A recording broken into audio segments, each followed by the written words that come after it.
All right, so I think we got a quorum. People are done filtering back for. So welcome everyone to the Detect and Respond to Active Directory Breaches. I actually originally called this "So You've Been Breached, Now What?" because that's more catchy and scary. But for this audience, I think the more technical thing is that. So I'm kind of new to this whole conference thing. So I'm the Chief Cybersecurity Architect at Ascent Solutions. We're a Microsoft partner that's headquartered in the Minneapolis area. So we cover kind of the northern Midwest of the U.S. And we do a lot of Microsoft security stuff. It's kind of what we do. So just fun facts about myself. My first identity system was NetWare 311. I got to do the upgrade to 312, and it was a really exciting time being that NetWare administrator. And then 411 was even, wow, it's a directory. Later, somebody would mention the NT5 shirt earlier. I actually did install Active Directory when it was NT5, and it was really awesome because mouse drivers didn't work. And so you had to do keyboard commands for things that weren't designed to do keyboard commands. So kind of dating myself here, but I've been doing this a while. I did some federation work for the UN. I got IAG, Shibboleth, and ADFS 1.0 to talk to each other in an awesome and massive way. Thank you everyone. It was my first MCS. I worked for Microsoft Consulting Services at the time. It was my very first gig. It's the first thing I do. And I spent 3 months doing more Linux work than I did Microsoft work. I was like, how does that happen? So. And yes, I appreciate the applause on that because it was heavy lifting. It was a horrible, horrible thing.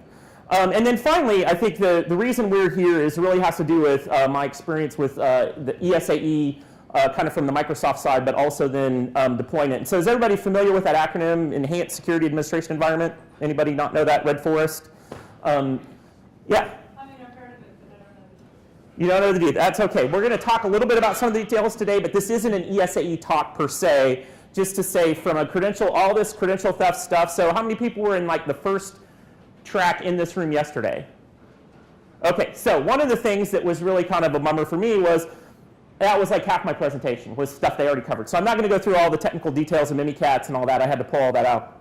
But just to say, those are the kinds of things I've done professionally. And now at Ascent Solutions, the whole reason I kind of left was I wanted to be able to branch out, right? So when you work for Microsoft and you're an MCS consultant, everything you do has to be kind of a Microsoft solution, right? If it's not in the stack, you're not technically supposed to consult on how a Citrix NetScaler works because you don't work for Citrix, right? That kind of thing. So the net of it was my customers that were concerned with either post-breach remediation or trying to get ahead of the game, like doing this Red Forest environment ahead of the game to practice stuff. The number one request I got for customers, can't you give this to me in a box? Can't I just get a box, right? It's got a sticker on it, it says Microsoft. Why isn't there a Surface tablet type ESAE? That was the thing. And so that's kind of where our cybersecurity practice comes from and what we do. And in doing that, we researched a ton of stuff. So one of the things to say about this is probably going to seem more like a product pitch in a lot of ways than some of the other talks, but it's really meant to be informative of, I've done this research on how to solve these problems, and here are some representative products that solve those problems. Not so much go buy X, Y, or Z. It's just a matter of after all the research I've done over the last 2 years, been to RSA conference a couple times, worked with a lot of partners to come up with kind of this mix. So one of the things I hope you get out of this is, here are some things I hadn't heard of before that are worth looking for. So anyway, moving on. So who are the modern threat actors and what do they want? And I think part of this is I didn't see a lot. One of the things I tried to do was put content in this talk that hadn't been covered before. And part of it is I know that we're all busy, we can't keep track of everything. But I think the first part of this deck, and I don't know what we're doing to distribute these, but hopefully we can get them out to people, is really the thing you might tell to your manager, your leadership, that why do we need to do this?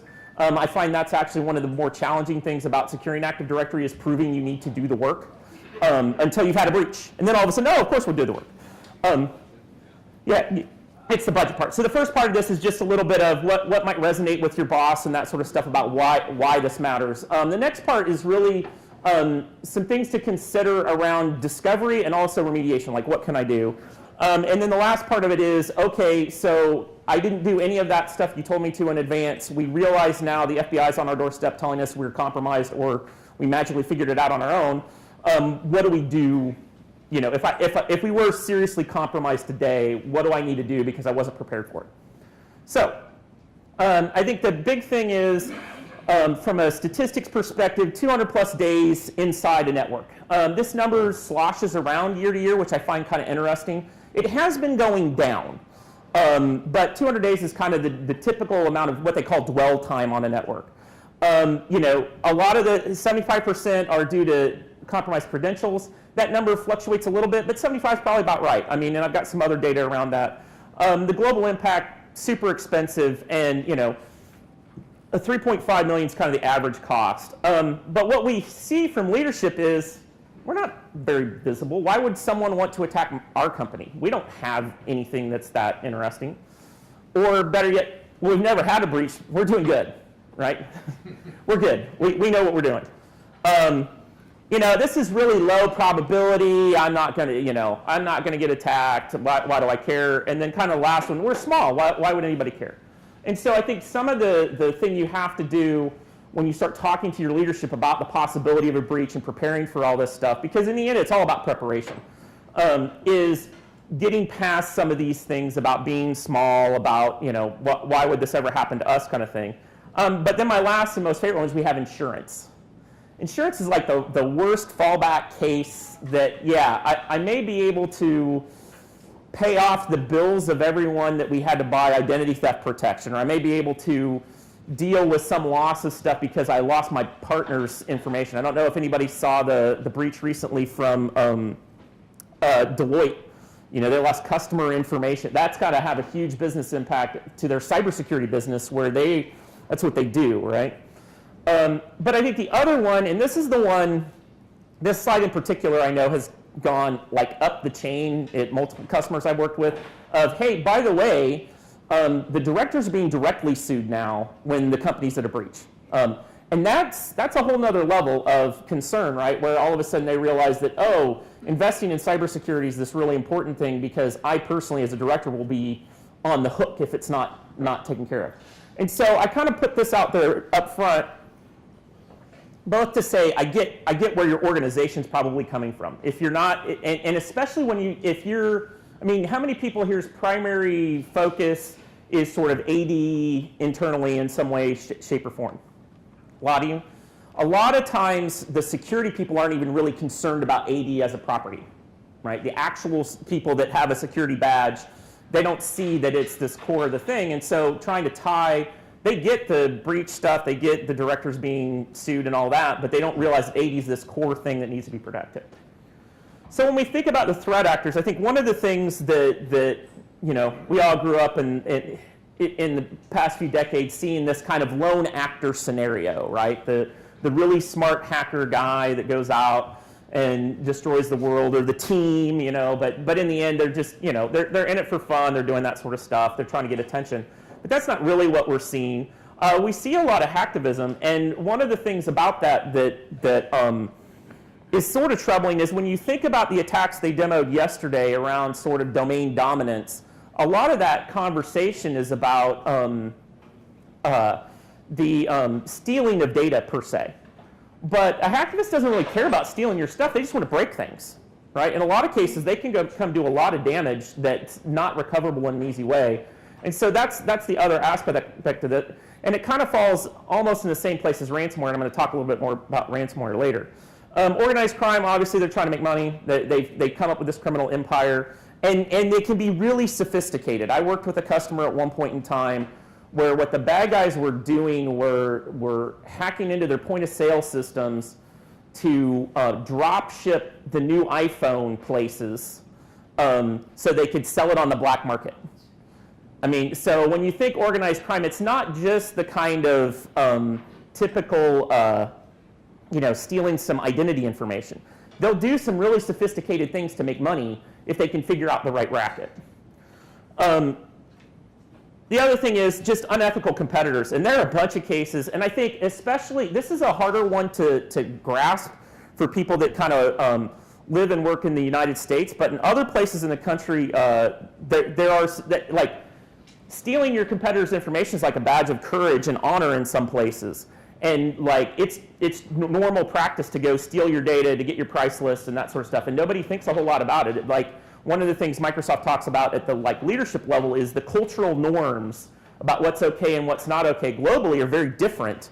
And so you know, you can there are documented cases of competitors finding out what their price the competition's price list is, undercutting them consistently till they go out of business. This is real stuff that happens. And then you have this terrorist stuff. I mean, I think all of us are aware of sort of the terrorist kinds of things that are going on in the world. And while, you know, the stuff that makes the newspapers isn't necessarily terrorist oriented, they definitely have reason to go do and attack things and do interesting things to us. And then finally, nation state actors. And I think the one thing about this that I don't want to get too hung up on is, as a corporation, like, does everybody here pretty much work for a company? Like anybody working for defense or military? So pretty much this whole audience, there's a level of, you can't expect a commercial organization to necessarily withstand the attack of the Chinese national government or whatever national government, right? You can't necessarily, or the United States national government for that matter, right? That's not an expectation you should necessarily have, but you do have to do something to at least be able to possibly detect that you've had that intrusion. And so in the end of this stuff in here, I don't expect any normal corporation to, on their own, be able to withstand a nation-state attack, but understanding how they work and what they do is an important thing. So when we look at this, I'm going to kind of focus on the front end of how they get to how people actually get compromised in this talk, because all the details of the Mimikatz and all that were covered otherwise. But I think one of the things to realize is, I mean, we all have at least one user that will click on anything, right? Anybody not have that one person in their company that will click on anything? Anybody have more than one of those people? Everyone? Okay. So you get the point. You have lots of those people that'll click on anything, right? Anybody here one of those people? Nobody's raising their hand, but you know, we all kind of have done that at one point in time or another. Yes. Not necessarily on purpose, yeah. Right, yeah. So when we think about that, then the thing we got to realize is, regardless of what industry you're in, you're under attack. And this is data from the Verizon report about a year ago. And the interesting thing to me is this scale, because this is retail, right? And so in the retail sector, it actually has the highest propensity of attacks, at least at this time, over the others. What I find interesting is that financial services is actually relatively low. And so when we think about, comparatively, when we think about you know, credit card data and banking information and things like that, you think there's a lot of value in that. But in fact, one of the things the bad guys know is financial services spends more money on security than retail does. And so from a bad guy perspective, it's more profitable from being able to breach, you know, how much time it takes me to breach. And so that's why you see a lesser incidence there. And it goes back to this point that essentially 70-90% of malware is targeted at the company. So one of the things to realize is that the malware that's actually hitting you, someone did, like, manufactured it. Like it was thought about. It wasn't a random act. And because of that, we've got to concern ourselves with, you know, what is it that they're actually doing. And, you know, there's a lot of spyware and keylogger kind of stuff going on, RAM scrapers, phishing, and credential attacks. And so essentially, when you look at this, all of this stuff is focused on how do I get someone's credentials so I can move around the network consistently and with least detection because I look like I'm a normal user, right? I mean, that's kind of where they're at. And so when we think about the person that'll click on anything, yeah? In your threat catalog, you did mention insider threats. I mean, that used to be the thing 5 years ago or 6 years ago, maybe. I remember the Verizon report, it was like 60-70% insider related. Yeah, this was all just, this was focused specifically on the malware that's coming in, not necessarily the rest of the attack surface that's out there. So one of the things to say is on the insider threat, and I'll talk a little bit about insider threat in a minute, like later on in a particular context, because in the end, the insider threat is the mitigations for insider threat are a whole nother level, right? I mean, most of the mitigations here fall into technical controls, insider threat is a layer of technical controls and operational controls, and we'll spend a little bit of time on that, but this is mostly focused on the technical controls. That make sense? And so when we talk about this, then from a sophistication perspective, one of the things to realize about the bad guy is they're doing their research, right? So if they decide that your company has something that's valuable to them, anybody here in healthcare? Anybody? Just a couple? Okay. Yeah, I know nobody wants to raise their hand because then they might get called out. But so one of the things I found interesting in doing my research about this was, at least at the time I got my data, the healthcare information, like health records, were 4 times as valuable as basically banking information, because the ability to commit healthcare fraud is so much easier and more lucrative than just getting your bank account. If they get your bank account information, you could freezes, change numbers, and you're done. If they get your health information, their ability to replay that and do fraud goes on and on and on. And so essentially, one of the things I run into a lot is just that, well, why would someone target me? Well, if you have health data of any kind, that's valuable. And it's, like I said, it's more valuable than just financial information. But once they figure out that they want to come after your company, they're going to use search engines and other things just to find out what's going on. And so I've found really interesting things on search engines. And while we didn't spend a lot of time on this from a demographic perspective, one of the most interesting things you'll find on search engines are detailed plans of university networks. So you find you will find all kinds of stuff that they've done to promote self-service of students and faculty that give you pretty much everything you need to know to attack the university. But it's really kind of interesting if you start looking for designs and plans and things like that. You can find all kinds of stuff about your own company that was in it, like inappropriately placed into the web in one way or shape or form. So that's one of the things they do. They just use the search engines to kind of figure stuff out about your company. From there, then, they're going to start to identify people.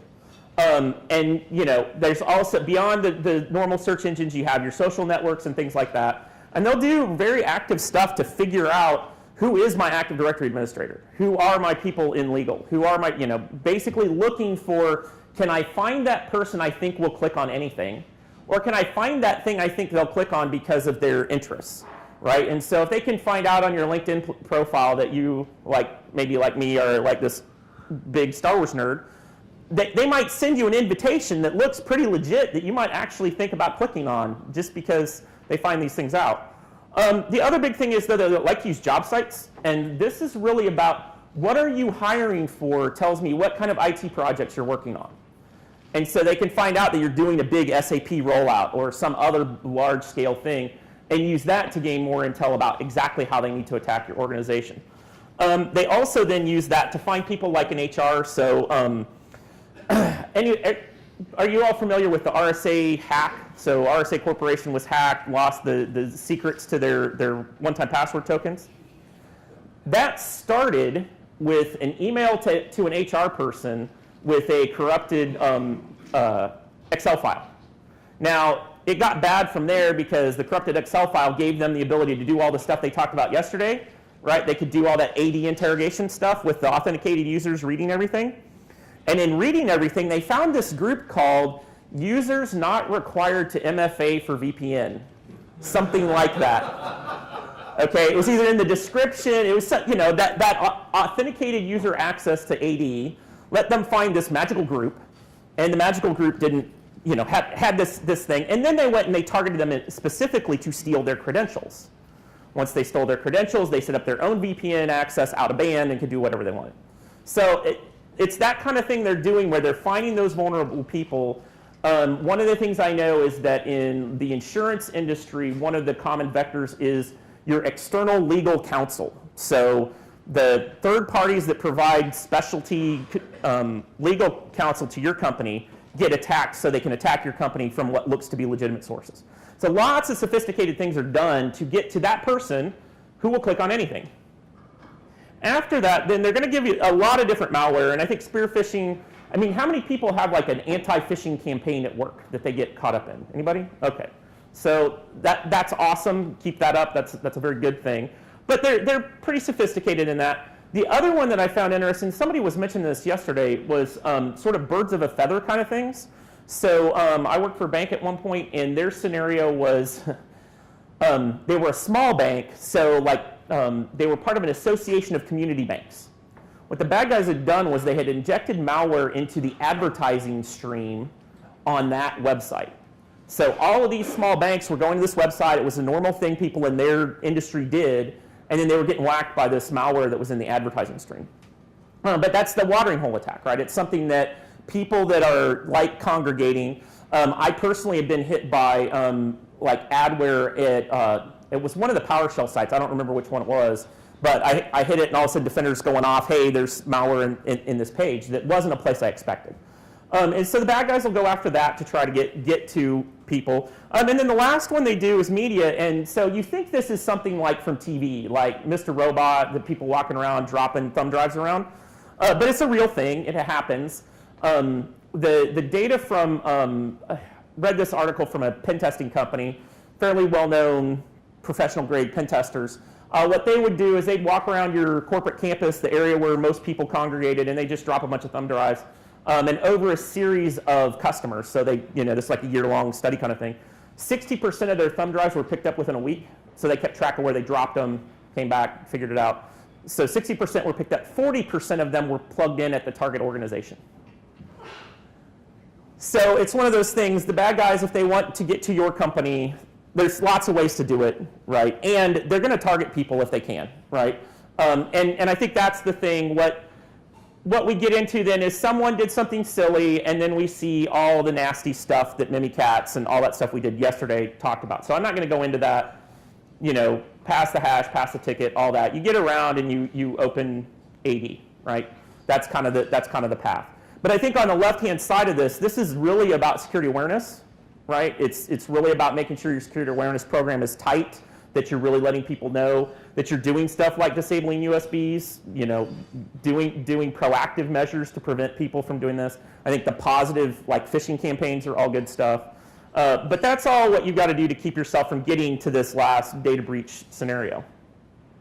So when we talk about the domain dominance attack, the thing, and that's really what that is, right? Once they own your Active Directory, they can kind of do whatever they want.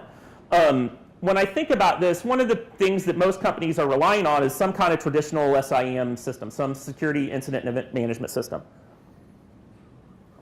One of the talks, and I don't remember which one it was yesterday, had this link to like the 200 things you want to look for in your AD logs to indicate compromise, right? I mean, if you can take that kind of data and your SIEM vendor or internal people can consume it, you can make a very stringent, I detected that someone is misusing my stuff.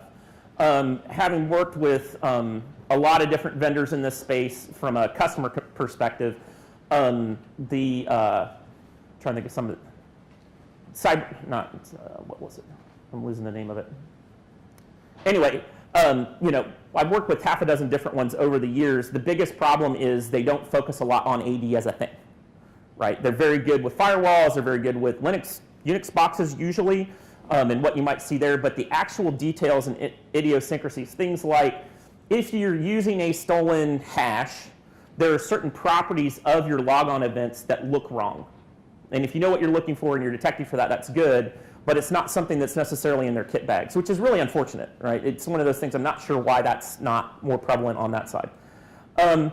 But the other thing is, in this whole thing about the full picture without tuning, and that's the other part of it, is really tuning it, is working with them to be able to go, in my environment, these groups and people in these groups are special users that need some kind of special attention, and building out the stuff on their end to keep track of what those users are doing just takes a lot of work. And I'm not saying it's not worth the investment, it's just there's a curve at the beginning to get that out.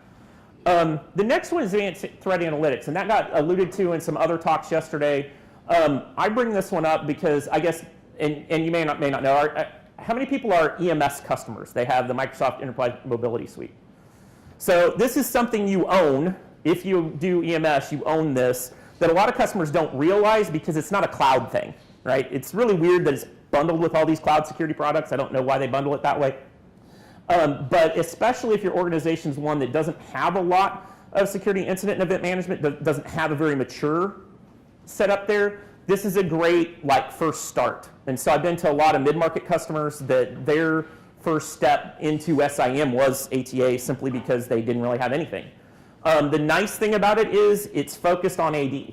So you're going to find pass the hash, golden ticket, really interesting password attacks. So one of the things is, if I'm very careful and I start doing a password guessing attack against one domain controller, and then I carefully go to another one before I lock out, and carefully go to another one before I lock out, I can kind of walk through the network and not really be detected if I do it right. And so one of the things this will do is actually detect those. And so that's actually a really nice feature, is its ability to detect those sort of low and slow attacks on the network. There's a number of other things that are nice about it. So there is no tuning. I think the entire UI has 21 fields of the whole product. And most of those are like network configuration kind of things. From like I said, a lot of you probably already own it. The one thing that it doesn't do that would be really nice is it doesn't provide an audit trail of what actually happened with that account. So you'll know that someone did a pass the hash or pass the ticket attack. You don't really see what that account did after the fact, right? There's not a correlation engine of other activities in there. You can't really figure that out. So the next one, and I bring this one up partially because Mickey's here. Yeah. Just a quick question to what you said on ATA as to not being a cloud service. Don't you need to? Isn't the whole machine learning logic still hosted in Azure? Don't you need to have some data sent there? No, it sends very little data to the cloud. But what I meant was, from being a cloud service perspective, it's not something that you consume from your mobile devices. It's very on-premise focused. Right, but you need to send data to the ATA engine to analyze, right? No, most of the analysis happens on-prem. It sends so part of the thing about it is the machine learning algorithms they have, right, have been based on this is how the product is supposed to work, plus lots of data they've collected from lots of different places. But they don't force you to put your network data up to the cloud in order for that big data analysis to work on your data. Does that make sense? And so I don't have I didn't prepare the details in this deck, but I had a financial services customer that was all freaked out about the cloud part of that. And so there's like 21 pieces of information that they have to send to the cloud for the thing to work. But it's not your ongoing packet captures and other stuff. But they use that demographics data to improve the service over time. And so, like I said, that's a whole talk on exactly how that works. But it's not there's nothing in the cloud processing your data. The processing's happening on the collector servers. Yeah, and like I said, if you get on a call with Microsoft about it, like very specifically, they can get over those, oh, you're putting my logon information in the cloud. That's not how it works. And the other piece of it is, because of the machine learning algorithms and what they put into it, they're in this position where they know what healthy, proper AD is supposed to look like. So when you start to look different than that, it's pretty obvious to them, where, ArcSight or Splunk or somebody like that has to learn what that looks like. So Simperis, I'm bringing that up because what I like the most about this is I can see when privileges are misused. So if some account that didn't normally have access to do things is doing things, or things are being done out of school, I know about it. And the other part of it is it can be reversed. So if you think about the data you get from ATA, it does a good job of telling you that this person has actually done a pass the hash attack, right? I know that's happening, but I don't really know, did they use that then to go change group access, change ACLs, change stuff in the system? And so essentially what this will do is, if you've got that data from your SIEM, or you got kind of three options here. Your data from your SIEM, your ATA, or from just doing manual inspection. Who's made changes that were significant today, right? You're able to go in and go, oh, that account did these 17 actions, and basically right-click and undo them. And so that's a pretty handy set of technology. So the one thing, and I was going to do a really awesome demo, but unfortunately, like the law of all live demos, my demo environment broke. So I'm going to send you, there's a link I'm going to post at the end where you can see all of that activity and kind of this whole, the details. So, when I think about this from a defense in depth perspective, I actually kind of like it all for different reasons, okay? I think on the Semperis side of it is, it's giving you that external insider threat. And so you talked about insider threat. Are people misusing their credentials? Are people misusing their stuff? It's very hard to know that from a typical network scan or those kinds of things, especially if their normal job is doing things in AD, and now they're misusing their ability to do things in AD. How do I figure that out? And so the ability to audit all of the changes, and not just the fact that the changes happened, but who did them from where, is a pretty big benefit of the Semperis scenario. It also gives you data that you can't necessarily get in the normal audits. Because of how the audit engine works, it's actually watching the changes in AD and reading the event logs at the same time, and can correlate exactly who did what from where in a way you can't get straight from the logs. It gives you data about who's doing what that you wouldn't have otherwise. But currently, and Mickey or somebody can speak to this, it doesn't have built-in alerting at the moment. So it's not an SIEM light or something like that. You do have to read your audit reports and pay attention to the data, so to add some operational overhead. On the ATA environment, one of the things I like about it is super easy to deploy. If you're a relatively small environment, you can get up and running in ATA in like a day. If you're bigger, probably the biggest issue I've had with people with ATA deploying that as a technology is the remote sites.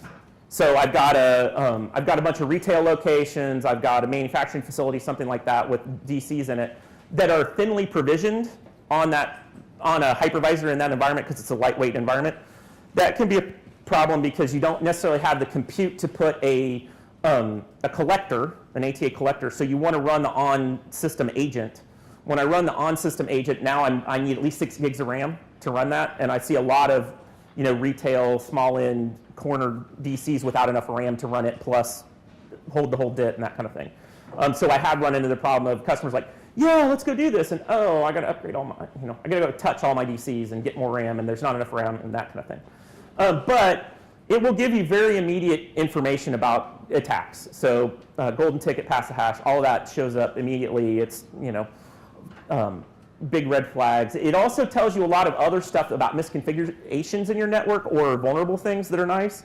But it doesn't really tell you what happened, right? It'll tell you that, hey, an account was misused, but you don't really know that. And so when you put those two together, the Semperis ATA combination, you kind of get that end-to-end. I know that something bad suddenly happened on my network, and oh, by the way, I've got this ability to back rev it and find out what exactly happened. And then finally on the SIM side of it, everybody here is not just all Microsoft, right? I mean, we all have Linux systems. We have other types of things that have important data. We have third-party cloud services and things like that. I mean, in the end, a properly tuned SIM environment is the right way to go from an end-to-end perspective, looking at your whole holistic thing. But some of these other tactics can move you faster. The other thing I've seen, because of sort of organizationally, because the InfoSec team in most large organizations I've worked with tends to be network Unix Linux focused. I mean, that's like their DNA, how they grew up. It's like I don't know, it's a social thing, cultural thing. So the problem that we have on the AD side of things, trying to protect identities and that sort of stuff, is they don't understand the problem and they don't see the key resource for what it is.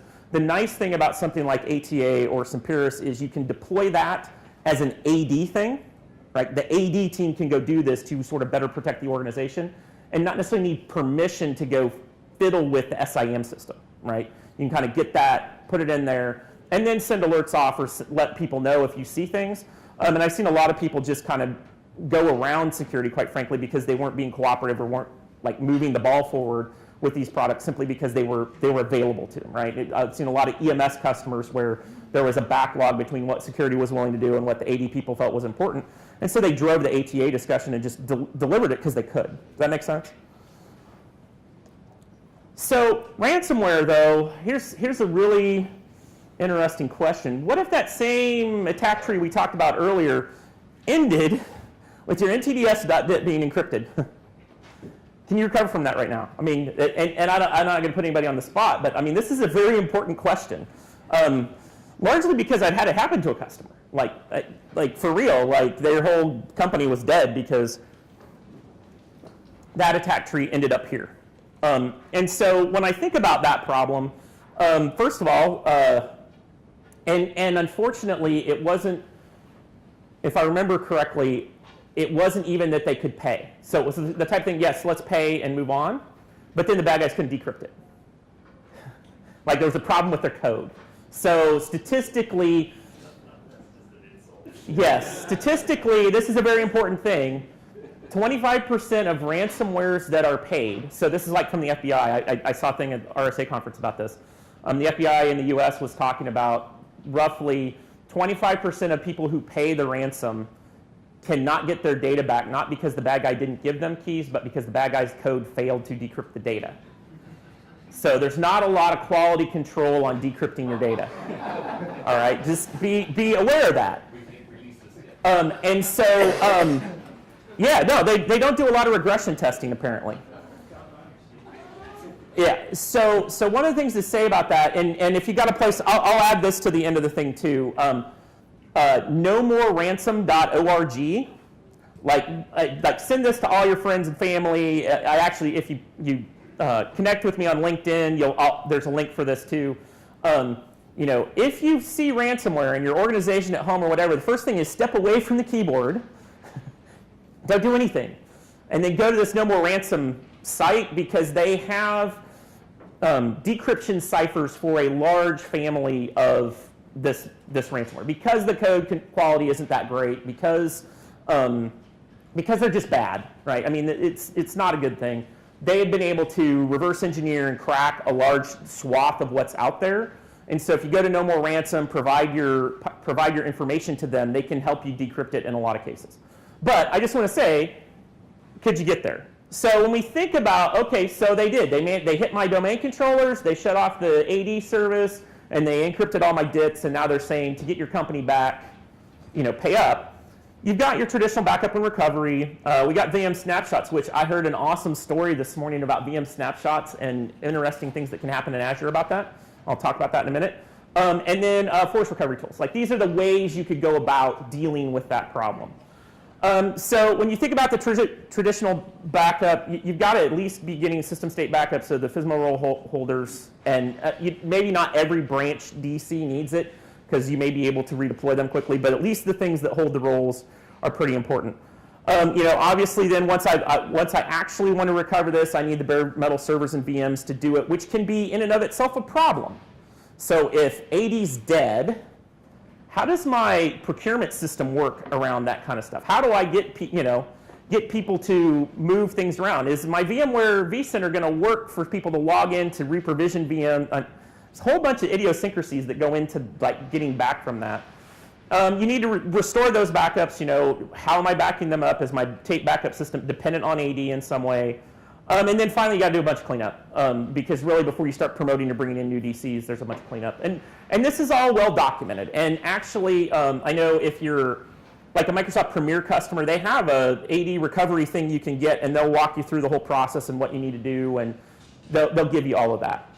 On the VM side, I guess basically this dangerous operation pre-Windows Server 2012, apparently it's probably dangerous for all versions of Windows. So I was hoping VM Generation ID and some of the stuff they did, but I heard an interesting story this morning about some stuff that can happen in Azure related to that. But essentially, prior to 2012, if your snapshots are snapped in the right order, so essentially you start with your sort of leaf domain controllers, the ones that don't have any FSMA roles, and then you do your domain FSMA role holders, and then your enterprise is the last one, and then you unsnap them in the reverse order as long as everything times out right. You can restore a corrupted AD from VM snapshot. It can be done. I've actually done it. It's not recommended. It's not the way you should do it, but it can be done. But it does put you back at whatever point in time the snapshots were taken, which means, you know, new machine accounts machine accounts that were new beforehand don't have right passwords, and you have to rejoin them. You know, you've lost data in there that you're going to lose. But the net of it is there is a way to do it if you walk through the process right, whether you have VM Generation ID or not. If you have VM Generation ID and it's not corrupted, then basically as long as your PDC emulator's up and functional as the first one that comes back, the other VMs will go, oh, it's ahead of me in the generation stuff, so I'm going to go ahead and treat myself like I'm a lower level, and I'm going to treat them as authoritative. And so this can be done. It's something that I would definitely want to practice in a test environment with my infrastructure, again, going back to my VMwares or Hyper-V's dependent on AD, and AD's what's gone. How do I get all of this stuff back? And then the last one, we've got a couple different products that I'm aware of. Semperis, obviously, for forest recovery. They do some really simple stuff. It's pretty quick and dirty, not a lot of customization. It kind of works how it works, and it works really well. RMAD from Quest has lots of different configuration options, lots of things you can think about and decisions to be made, highly customizable. I think some of it just depends on, what do I want to call it? I think for any organization, you probably need to do your own eval of them side by side. But I'd say from if you've got a small team that doesn't have a lot of learning curves, Semperis is really nice. If you've got a lot of complexity, then RMAD, and you kind of need to figure that out between the two of them. But that's all cool, and I am going kind of faster because I'm running out of time. But what if it's too late? I mean, not to ask anybody directly, are you in that situation? But you could be in that situation. That was all interesting stuff. I got, if I've done all my ATAs and all that, I've caught it. I got my thing. But I said at the beginning of this, there's a 200-day dwell time. So it's entirely possible that after this conference, you're going to go back and realize that, oh, I'm already breached. That's a real problem. And so that's kind of the last half of this is, what do I do if I'm already breached? So I think the first thing to note, Microsoft talks about this, the clean source principle. And it really just has to do with the fact that basically there's a control relationship between a subject and object, right? So if something is a direct control, an Active Directory administrator has direct control of the Active Directory application or database, right? That's a direct control. An indirect control is where someone could control that through another relationship. So someone that has backup rights to or does take backups, and now they have a full backup of a VM or a full backup of the DIT, they have an indirect control relationship while they don't have an account in AD that gives them access to AD. By exporting that and using tools against it, they now have a control relationship. Does that make sense? And so what Microsoft's really focused on is, what are all these relationships, right? So your installation media has direct control over your installed operating system. But also, if I'm a bad guy and I can infect your installation media, I now have control over your installed system. And so one of the things to note, there are documented cases where what the bad guys did was they compromised the offshore packaging center for SCCM. So basically, they got into the people that worked offshore in the packaging center, took over their accesses, and then replaced basically the antivirus package with their version of the antivirus package and distributed it everywhere. And so that's one of those installation media infected, take over everything kind of scenarios. And so in this, the main thing to note is, if you feel you're you've determined your breach, the first thing you've got to do is start clean with anything you're going to work with. And you got to make sure that the things that end up in control of stuff are clean and locked down and proper before you do anything else. And so what Microsoft says then, based on that clean source principle, there's about 288 pages of guidelines that actually, I would say most of the topics, not necessarily the details, but the topics have been covered in the last 2 days. Like if you took every session here, you've probably learned about just about everything that's in those 288 pages. It's the devil in the details of implementing it that's tricky, right? But and basically what they want you to do at a high level is get privileged access workstations. So take your people with highest privilege, give them privileged access workstation first. It's the most important thing. The next most important thing is move to kind of a just-in-time access scenario. And then the last important thing is really hardening kind of everything, is kind of the idea. And so that's kind of the general guidance. Obviously, after a breach, you don't have like a year to fix everything, right? That you can't take that long. And so really what it's about is kind of building your platform from the ground up clean. So we have the Secure Admin Workstation. I'm going to talk a little bit more about that in a minute. But the actual compute platform. So there was a really good talk yesterday about doing domain controllers right on Hyper-V. right? It's about starting over from scratch with a net new implementation of your hypervisor, right? You want to make sure that that hardware is trusted. So you've gone and actually installed the firmware yourself, that you've validated that that firmware came from the vendor and isn't messed up. There are documented cases of Dell servers being shipped to people with malware in the firmware or malware in the disks. I had some colleagues of mine that were on an engagement one time, and they needed some like big drives to store some data for this incident response. And when they checked them out, like they just ran to Best Buy, picked up 5 drives. 4 of the 5 drives had malware in the firmware that they bought. Okay, so it's a real thing to go back to my hardware and make sure that it's clean and it's doesn't have problems. If we're talking Hyper-V, we're talking about the secure virtualization, so the host guardian service and the trusted platform there. We're going to use our BitLocker and TPM. One of the things to note, and I guess this might be a little public service announcement to everybody, currently if your TPMs are based on Infineon processors, anything that's using RSA algorithm is crackable trivially right now. So probably everybody, if you've got TPM, everybody needs a firmware update to solve that problem. And so smart cards have the same problem if they're based on certain firmware. But the whole point is getting that stuff, getting the latest drivers, latest firmware, and providing it. Another big point about this is using IPsec. And the reason Microsoft says you should use IPsec is to deal with man-in-the-middle attacks. So essentially, if you're using IPsec for your RDP connections to domain controllers, or using your IPsec for replication or data transfers and that sort of stuff, it pretty much invalidates any man-in-the-middle attack that's known to date. I mean, you guys might have something else, but I'm not aware of any that work if you're using IPsec AH. But anybody run IPsec on domain controllers? Anyone? Takes a little bit of network packet capturing, diagnostics. There's like some stuff you've got to do to figure that out. And obviously, you're going to use the Windows firewall. One of the challenges there is if I'm using GPO to control access to the domain controllers from a network perspective, and I mess up my GPO, what do I have to do to fix that GPO? Anyone? Well, physical labs. I know we have to restore the forest. No. You can log on without running the what is it? In basically not the recovery mode, the other mode. Basically get in and edit it on a particular domain controller. Yeah. It's not the DSRM. No. It's basically you have to go to every single domain controller and manually change the GPO on that DC until you get enough of them that can talk to each other. Yeah. Right. It's a real mess, is what it is. So you got to take care when doing this. There's also this idea of application proxies. Anybody running like Azure AD Connect on a domain controller? Anybody? No? Everybody running on a separate box? Okay. A lot of smaller customers do. They run it directly on the DC.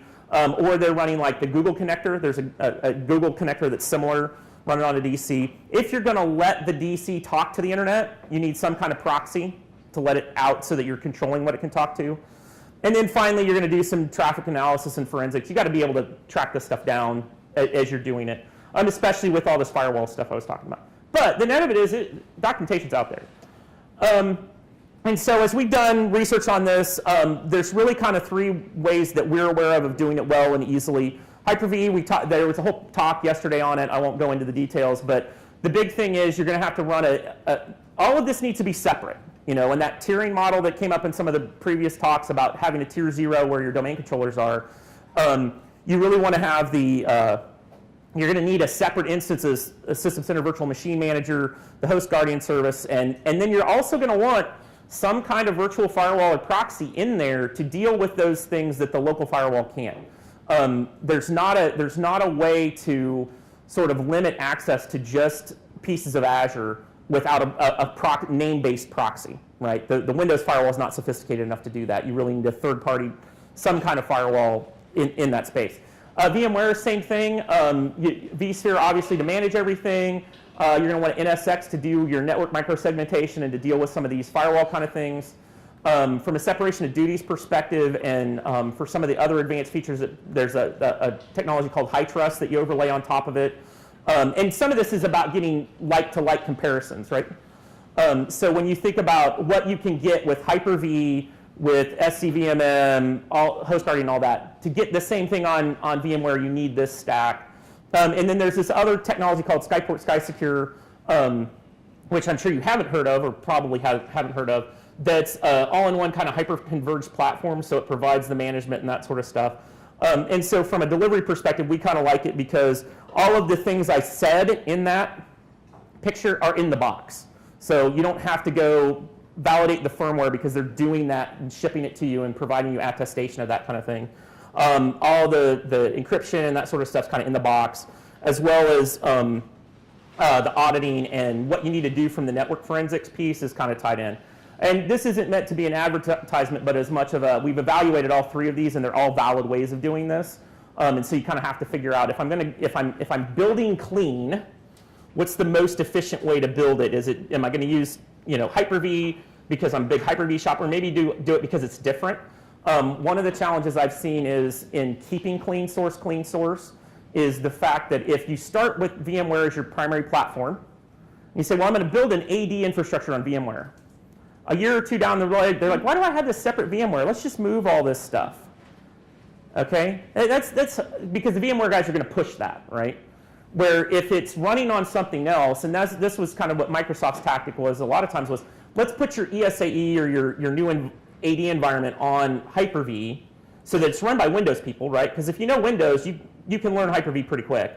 Let's put that separate over here, and that way it's not directly possible to just move it into VMware.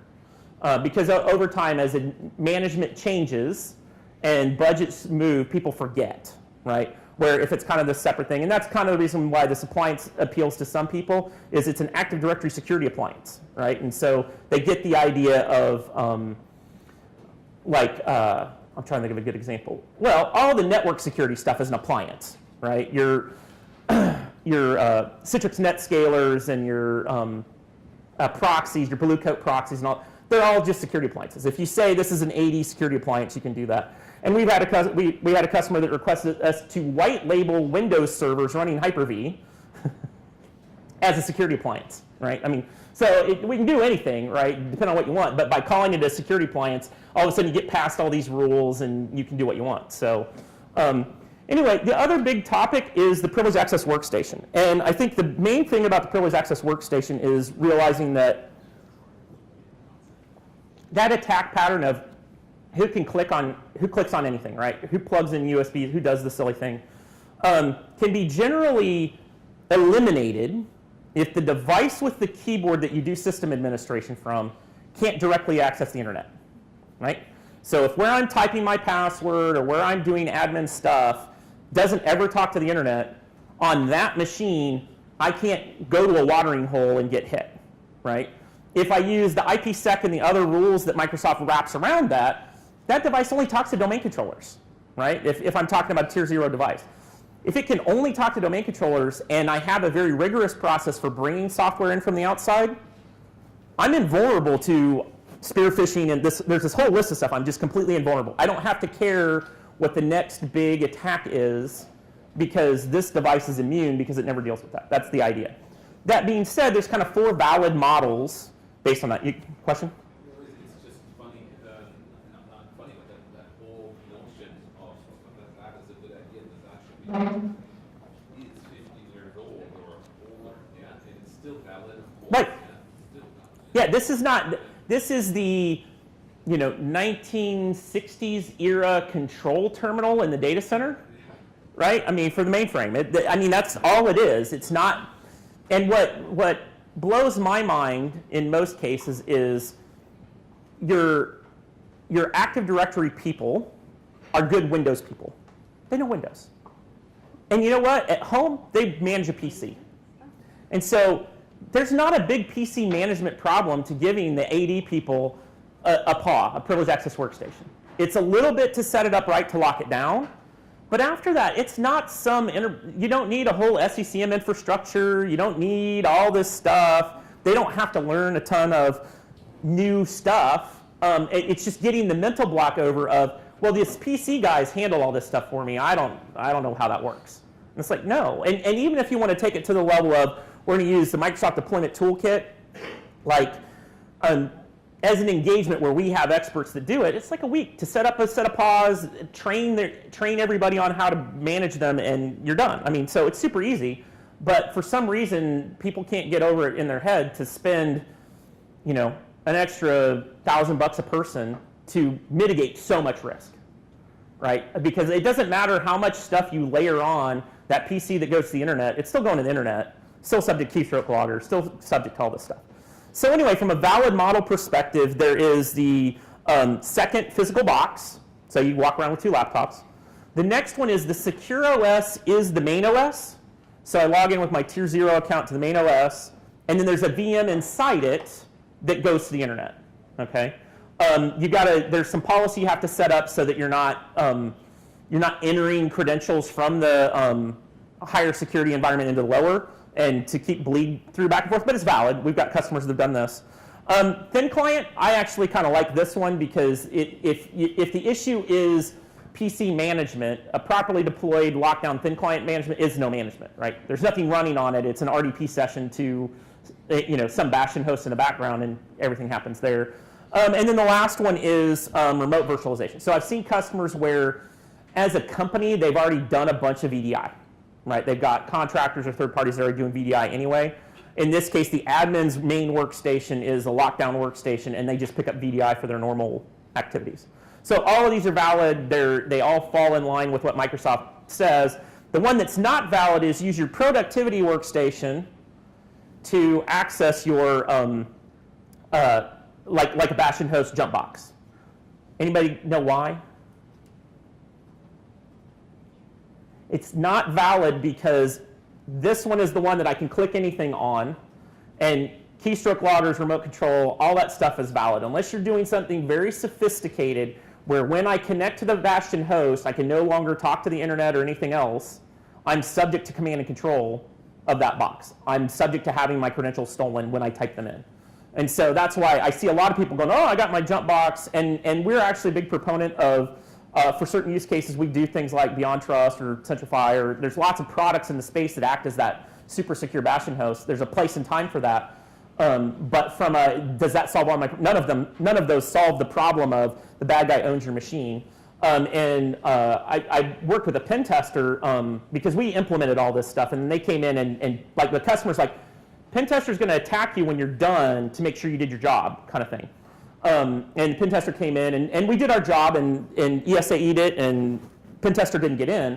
But one of the things in our conversation with them is that, yeah, we get past RSA jump hosts all the time. Because what they do is they actually look for someone entering the same 6 characters all the time, which is the PIN to their one-time password. And so then once they know their PIN to their one-time password, they can key off that to know, oh, they've done a privileged session, now I want to remote control their machine. And then they send stuff through the back channel on that to do stuff. And that's why, again, you really want the separate device that doesn't talk to the internet.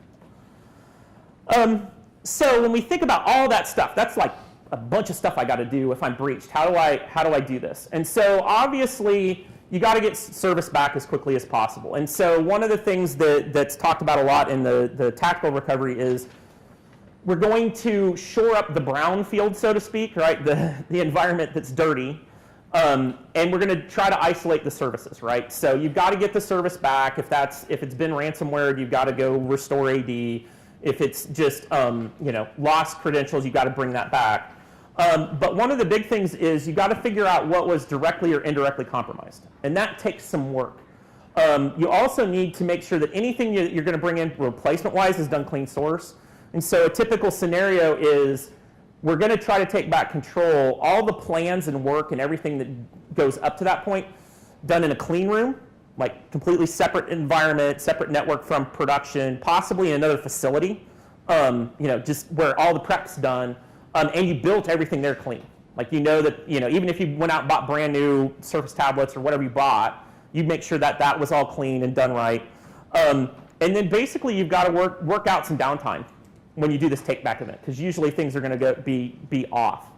So once I've got my plan in place and that sort of stuff, couple important notes from the field. If you've got that kind of deep AD penetration, you got to assume your normal collab channels and whatnot, that's all fried. It's all busted. You can't talk to it. And so we've seen situations where the scenario is a net new clean setup is done, and there's actually like a separate Office 365 subscription created that's not tied to the enterprise in any way, that's not communicated about in the enterprise in any way, and everybody collaborates inside that subscription, and everything's locked down in EMS and all that. And this is not meant to be an ad for Microsoft here. It could be Google, it could be whatever, but basically a whole collab thing is set up specifically for that nobody else uses, you know. So there's no emails from that to anybody at corporate. Because we've seen cases where they had so infiltrated the environment that the like Cisco UC suite in the room got turned on, and they recorded everything that happened. And to the point of they were doing the domain admin switch. So the people that were going to get domain admin had a form and had a procedure to follow to get it, and the bad guys submitted that because they found out about it through the thing. So very important when you're taking back your company to do this kind of thing. The other thing is lack of insight. So especially if you're working with a third party to help you in the response, your inability to kind of produce network diagrams and anything about your company is really important. I do suggest getting something like an AD wrap because they give you such a great network topology of your AD and that sort of stuff. Anything your vendors can provide you around this is what your setup is and that sort of stuff is a huge benefit to the responders because you guys are all stressed out, right? I mean, I've been on the bad side of a breach. It is one of the most stressful things of your life, especially if you're doing an abnormal job. So I was trying to be the security guy, and oh, by the way, I was on the phone tree talking to people whose stuff had been compromised. Very stressful, horrible situation, and now you've got to communicate to an incident responder, what's my network like, that kind of thing. So the net of it is the better you can do that documentation up front and have that ready as like a package, here's your read-in, really important. And so then the last piece of this is really about the attacker trying to reassert control. And this again was a bit of a demo. I've got the demo pieces of this in a thing. I'll put the link up here in a minute. But really, this is about the fact that even after you've done the take back, did you get everything, right? We talked yesterday a lot about ACLs on individual objects and things like that. Once they're in the environment, they have a ton of ability to hide themselves. They can do things like infect drivers that are running on your domain controller such that when the driver restarts, it kicks off a process in AD to reestablish their admin access or create accounts or things like that. So one of the things is eventually you want to get to the point where all the domain controllers were replaced with clean source that you know what's in them. But also you could have stuff there where the ACLs are. And that's where something like Semperis comes in because, okay, I've taken back control. I know who should be doing admin access. And now, oh, there's something happening here that's not in the new model. What's going on? It gives you a good way to investigate that, roll it back, that kind of stuff. That's kind of the demo I was going to do. But there's lots of things out there on the market that can do that kind of thing. So in the end, with the 1 minute left, modern threat actors are financially, ideologically motivated to attack your organization. Everybody has a different reason why they might get attacked. The layered approach to both the detection and the response needs to be thought through. And then the recovery, you really got to deal with this clean source idea that you got to build things from scratch. So with that, I'm going to add something here to the question slide real quick. And I got just... So there's cool demos in here about the topics we talked about in the middle, and then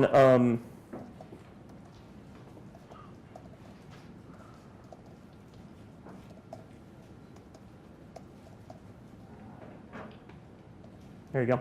And nomoreransom.org. Those are kind of the two things I mentioned I'd have. And feel free to connect with me on LinkedIn, ask questions, find me later. And thanks, everybody. Any questions from the... Thanks.